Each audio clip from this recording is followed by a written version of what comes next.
I'm very excited about this. Some of the most successful startups had a rocky start and had to readjust their thoughts on strategy, market, and products to make it work. How do you know when you need to review your plans and at what costs? We chat to some entrepreneurs who learned the hard way exactly what it takes to turn obstacles into opportunities. Let's do this. So this particular next conversation I'm very excited for. I just want to say before we even begin that I'm involved in this particular product. I'm very proud to be involved. But the man, the co-founder and the CEO of HappyPay, Wesley Billet, is right here today. Wesley, how are you doing, brother? I'm good, so and you? I'm very good, man. Awesome. Listen, I'm very excited to be chatting with you. Wesley, currently the co-founder and CEO of HappyPay, bring experiences from previous companies he's worked with. HappyPay is a buy now, pay later that allows for payments to be made in installments rather than in single lump sums. Okay, how would you explain my involvement without me blowing my own horn? How would you explain what's my involvement in this particular? I mean, first and foremost, you're a founding shareholder, obviously. And secondly, I think that you guys, so you, Maps, Sarah, Ayanda, and Boiti are, I guess we would term it social distributors. Building trust and taking HappyPay to the market on your platforms and kind of building trust around it, I think is probably the core function. Thanks, brother. This business is really going to change many lives, and I'm looking forward to this particular episode. You are the co-founder and CEO of HappyPay, bringing experiences from previous companies that you've worked with. Vacation Club as well, that I've heard? Yeah, so that was an entertainment business we started about 10 years ago. I actually started that while I was at university at Vega, and it just started to grow really quickly, and basically coming out of university, I went full-time into that business. A lot of learning there. There's, an entertainment business is a whole bunch of different kind of businesses in one: logistics, marketing, and a whole bunch more. So learned a lot there, and then moved into other roles and industries along the way, and have now kind of found myself in fintech, which is another new universe, but one I'm really enjoying. So HappyPay is a buy now, pay later that allows payments to be made in installments rather than a simple large sum. Let's talk about what this can do to changing people's lives in South Africa. I think let's start right from the top. Yeah, I think, look, installment payments, it's nothing new necessarily, right? But I think the way that we're delivering it is new and novel.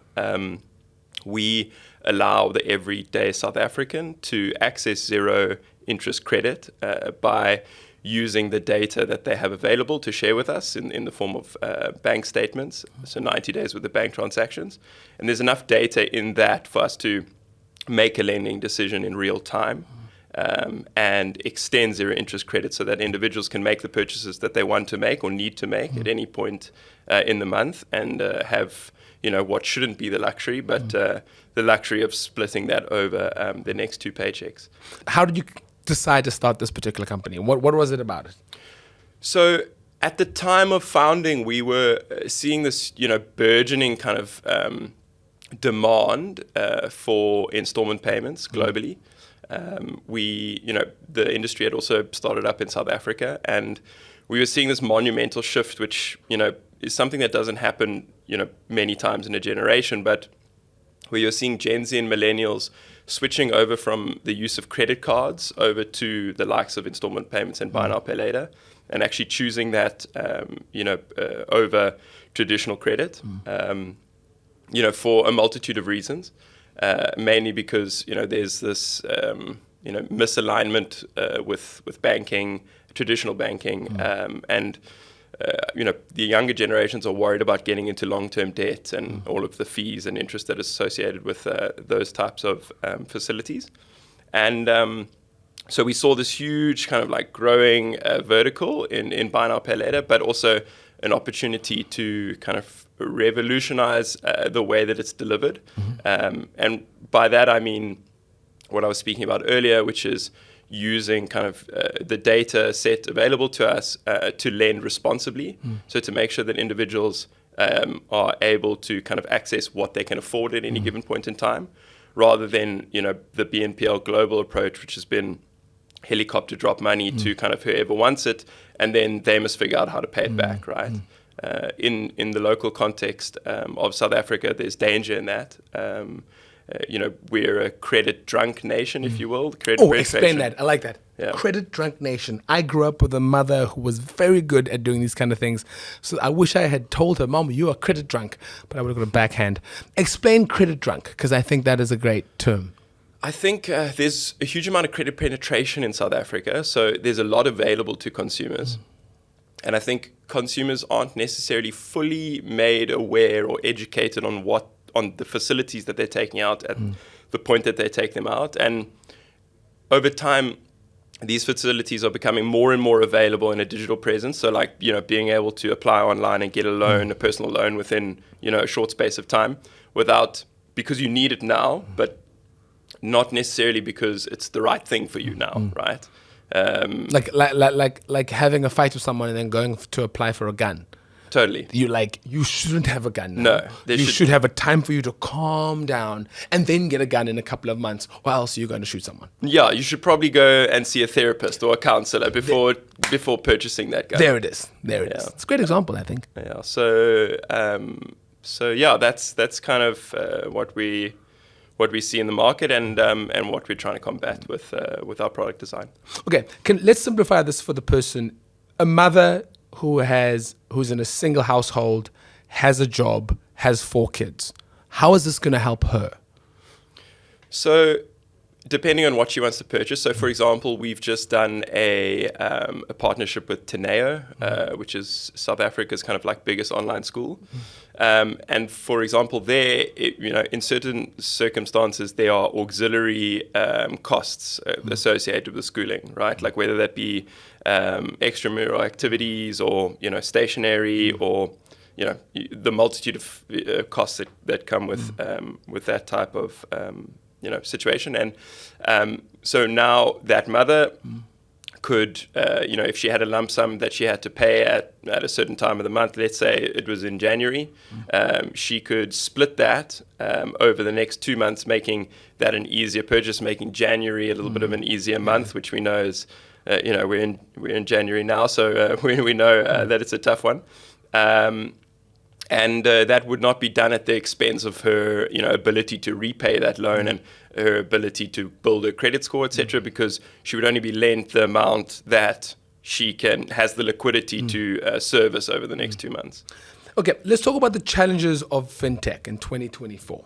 Like, how hard is it to get involved in? What are the difficulties? What are the pros and cons? Let's talk about all that so people can learn. Yeah, so fintech is obviously kind of a big buzzword at the moment. Break it down for us. For some people who don't know. All it really is just, the building of taking traditional products and building them into kind of a more kind of digital version, one that's accessible kind of in real time. And so there's a huge amount of innovation there, which is great. And it's a fast-growing sector with lots of competition, and in a big for most of the time you're competing with big traditional players. You also have the option to partner with big traditional players, right? There's synergy there that can definitely be unlocked, and there are many players, right? So it's really about how do you differentiate yourself against them. From a brand perspective, which is something that we're really focused on doing at Happy Pay. And a big part of that's not necessarily like a logo and what we say on a reel, but more about delivering on our promises and ensuring that kind of the fabric of what we build is what we say. And so I think that's a way to differentiate in a cluttered fintech landscape. Yeah. Okay. What do you think? Like, how do you sell the particular product of Happy Pay to merchants? What are the benefits for them? Because I know you have incredible merchants, Makosa. You have all these incredible merchants that are involved, and a lot of people are coming in fast. Because it's funny, because I've spoken to one of our partners, and on a phone call, I was like, yeah, bro, speak to Wesley. You put him in the room with someone, and he usually walks out, and he's got the deal. What is the sales pitch to be able to get merchants to come on board into Happy Pay? Yeah, so we were lucky in kind of South Africa that we weren't the first buy now, pay later. So we were able to spend a lot of time with merchants prior to building the product to really find out what their issues with incumbent solutions were, where they were being serviced, where they weren't. And so we could build around solving those problems, which has been our focus. And so, when selling to merchants, a lot of the time we're just really giving them feature sets and a product design that we know they want because they told us. And so I think that has definitely made our journey a lot easier than necessarily the incumbents who came in being the first, because there's a lot more learnings there than the position that we found ourselves in. Okay, so do South Africans trust being online? Because I think since before COVID, I think there was a bit of and then during COVID, we had no choice but to go online. Is it improving for South Africans to get access? But a lot of people have difficulties having access to online products or online businesses. Do you feel like it's improving with people trusting online businesses and online concepts?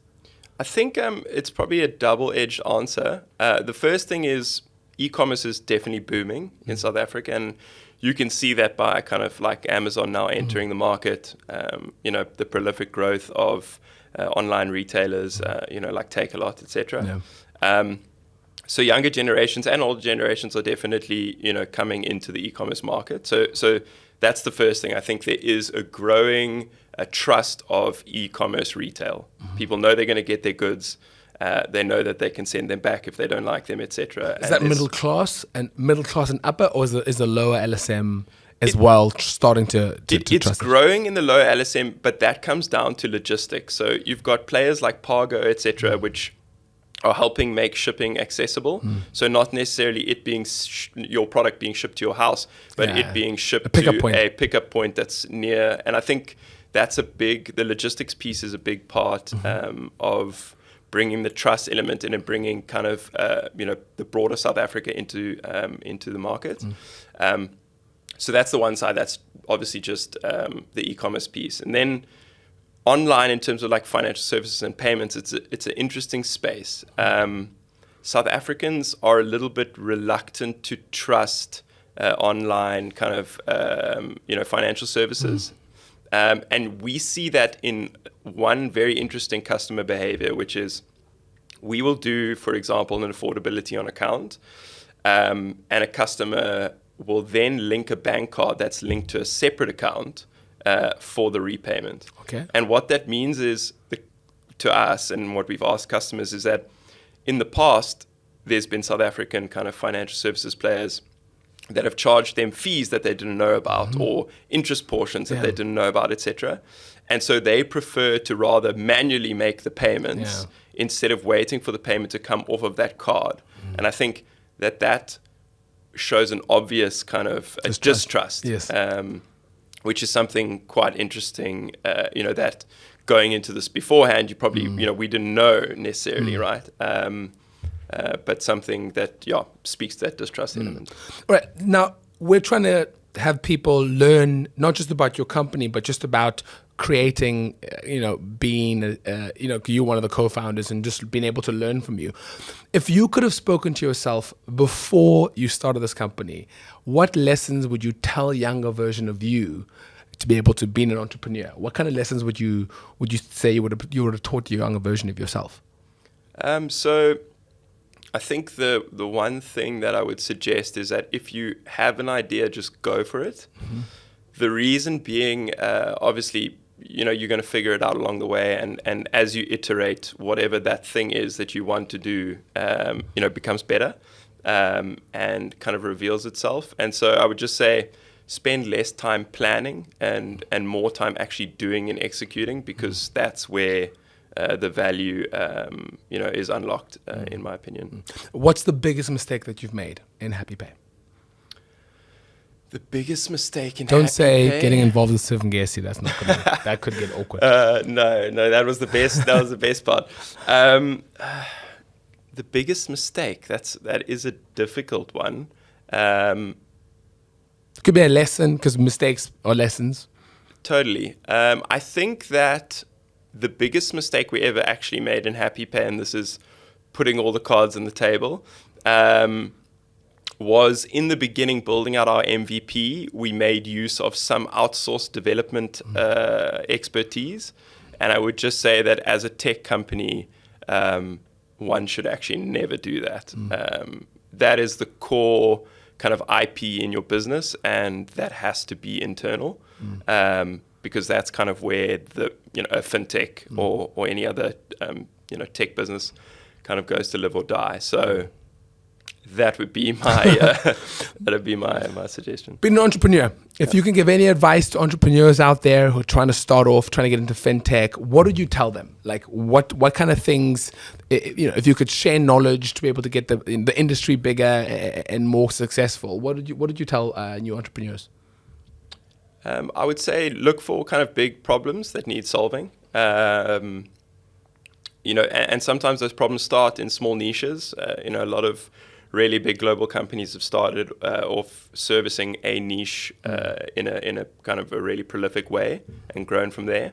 I would say that fintech or these types of businesses in Africa are more needed than ever, and with the infrastructure behind building these types of businesses growing, and especially in the South African context, I think there's enough infrastructure to get started on these types of projects relatively easily.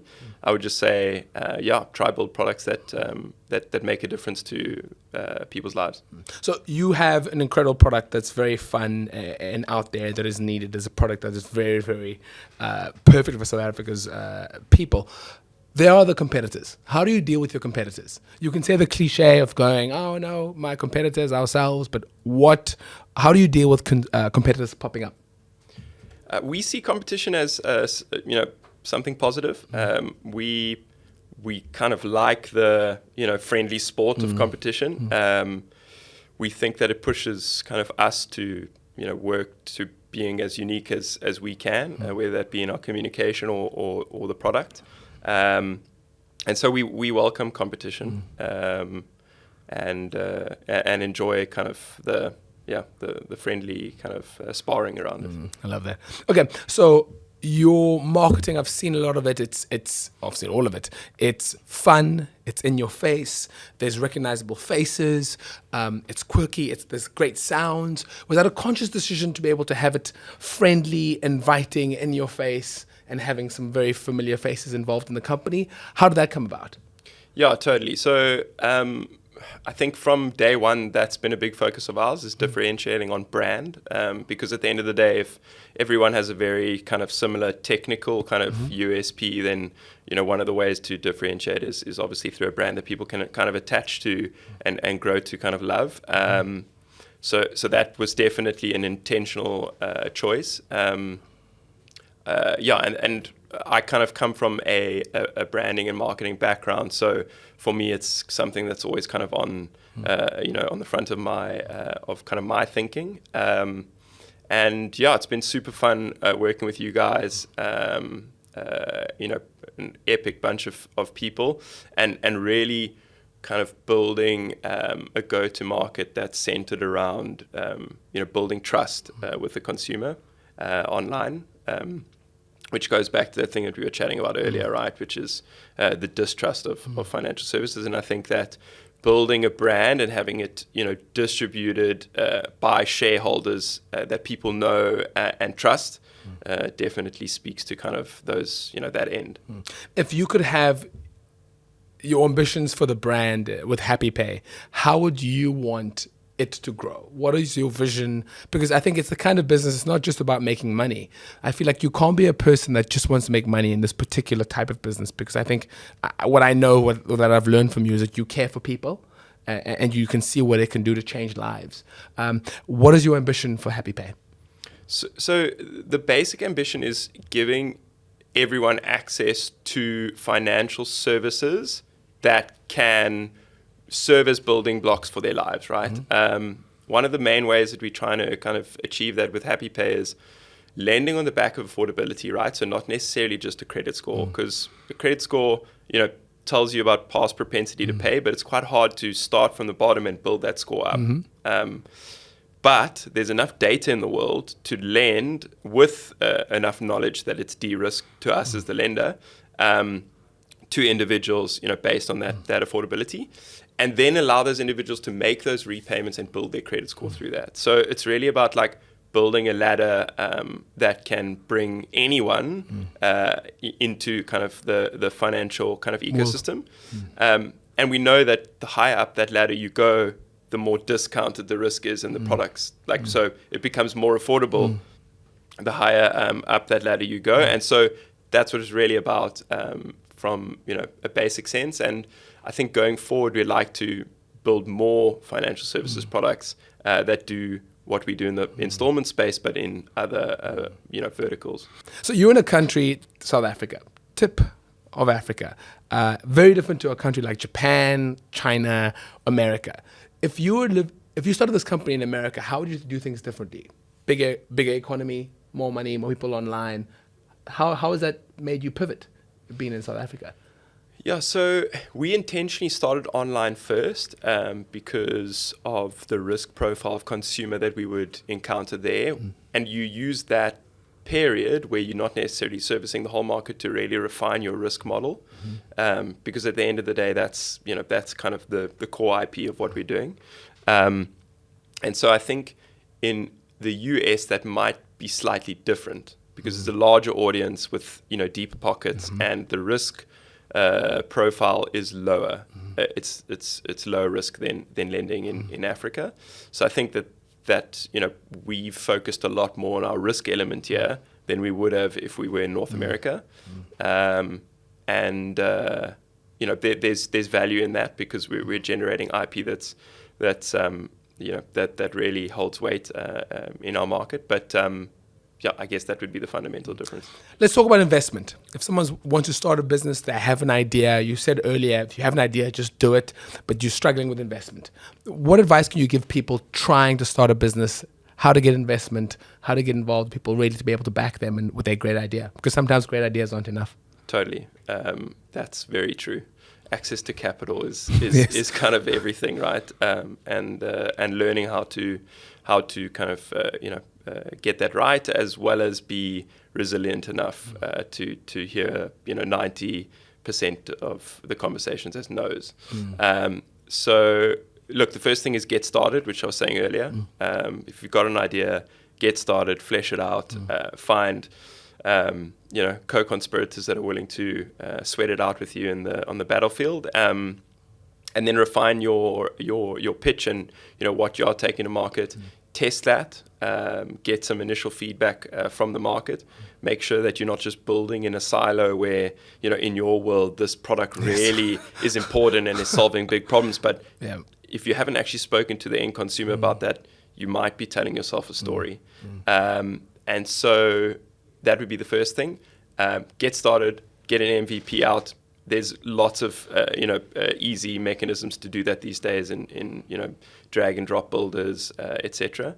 Even if it has to be manual, get some feedback from the market, and then once you're happy with what you're doing, you've got a pitch that kind of makes sense. You've tested that against maybe one or two VCs that you venture capitalists that you trust or analysts that are in that market, and you're happy. Then you go out to the broader capital markets and have as many conversations as possible. Start off with those conversations, not necessarily as a raising conversation, but they could start off just by asking for some advice. Often conversations about advice end up going quite far down the road and can even end up in funding. So I would say, that's kind of the one aspect. And the second aspect is have lots of conversations, be resilient. Many people are going to tell you no. That doesn't mean that you won't succeed. It doesn't mean that you don't have a good idea. Sometimes it's just not an investment fit for whoever you're speaking to. So, yeah.